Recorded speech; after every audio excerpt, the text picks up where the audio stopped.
കൊല്ലപ്പെടുന്ന ചാവേറുകളെ ആനയെ ഉപയോഗിച്ചുകൊണ്ട് ചവിട്ടി താഴ്ത്തിയിരുന്ന മണിക്കിണറാണി കാണുന്നത്. ഈ കാണുന്ന നിലപാടു തറയിൽ നിന്നുകൊണ്ട് താൻ മാമാങ്കോത്സവത്തിന് അധ്യക്ഷനാകുന്നതിൽ ആർക്കെങ്കിലും എതിർപ്പുണ്ടോയെന്ന് സാമൂതിരി ചോദിക്കും. അപ്പോൾ വള്ളുവ കോനാതിരിയുടെ ചാവേറുകൾ ചീറ്റപ്പുലികളെപ്പോലെ ചാടി വീഴും. ഭാരതപ്പുഴയുടെ തീരത്ത് തിരുനാവായയിൽ 12 വർഷത്തിലൊരിക്കൽ ഒരു മാസക്കാലം നീണ്ടു നിൽക്കുന്ന നദീതീര ഉത്സവമായിരുന്നു മാമാങ്കം. ചേരഭരണത്തിന്റെ അധപ്പതനത്തോടെ മാമാങ്കത്തിന്റെ നടത്തിപ്പ് അവകാശം വള്ളുവ നാട്ടിലെ വള്ളുവ കോനാതിരിമാർക്ക് ലഭിച്ചു. കോഴിക്കോട് സാമൂതിരി തിരുനാവായ ആക്രമിച്ച് കീഴടക്കിയപ്പോൾ അദ്ദേഹമായി മാമാങ്കത്തിന്റെ നടത്തിപ്പുകാരൻ. പിന്നീട് അങ്ങോട്ട് മാമാങ്കം ചോരക്കളമായി മാറി. 1350 മുതൽ ഈ കാണുന്ന നിലപാട് തറയിൽ സർവ്വലോകത്തിന്റെയും അധിപതി എന്ന ഗാംഭീര്യത്തോടെ സാമൂതിരി നിൽക്കും. ചുറ്റും 10,000-കണക്കിന് പടയാളികൾ ഉണ്ടായിരുന്നു. സാമൂതിരിയെ ഉന്മൂലനം ചെയ്ത് നഷ്ടപ്രതാപം വീണ്ടെടുക്കാൻ വള്ളുവ കോനാതിരി നിയമിച്ച നായർ പടയാളികൾ കോനാതിരിക്കു വേണ്ടി ചാവേറുകളായി. കൊല്ലുക അല്ലെങ്കിൽ മരിക്കുക എന്ന് മാത്രം ലക്ഷ്യമാക്കിയ ചാവേറുകൾ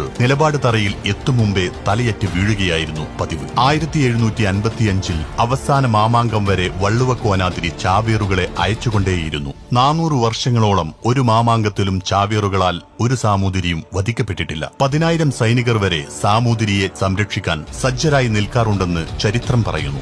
1695 മാമാങ്കത്തിൽ ഒരു 16 വയസ്സുകാരൻ ചാവേർ നിലപാട് തറയിൽ എത്തുകയും സാമൂതിരിയെ വെട്ടുകയും ചെയ്തു. സാമൂതിരി ഒഴിഞ്ഞുമാറിയെന്നും അംഗരക്ഷകൻ തടുത്തെന്നും പറയപ്പെടുന്നു. മാമാങ്കത്തിൽ പരിക്കേൽക്കുന്ന സാമൂതിരിയുടെ ഭടന്മാരെ പരിചരിക്കാനും ആയോധന കലകൾ പഠിപ്പിക്കാനും ഉപയോഗിച്ചിരുന്ന ചെങ്ങമ്പള്ളി കളരിയാണിത്. സമീപത്തായി കളരിത്തറയും കാണാം. വെടിമരുന്നുകൾ സൂക്ഷിച്ചിരുന്നു എന്ന് കരുതപ്പെടുന്ന മരുന്നറയാണ് ഈ കാണുന്നത്. മൈസൂർ സുൽത്താനായ ഹൈദരാലിയും സൈന്യവും മലബാർ ആക്രമിച്ചതോടുകൂടി മാമാങ്കം ചരിത്രത്തിന്റെ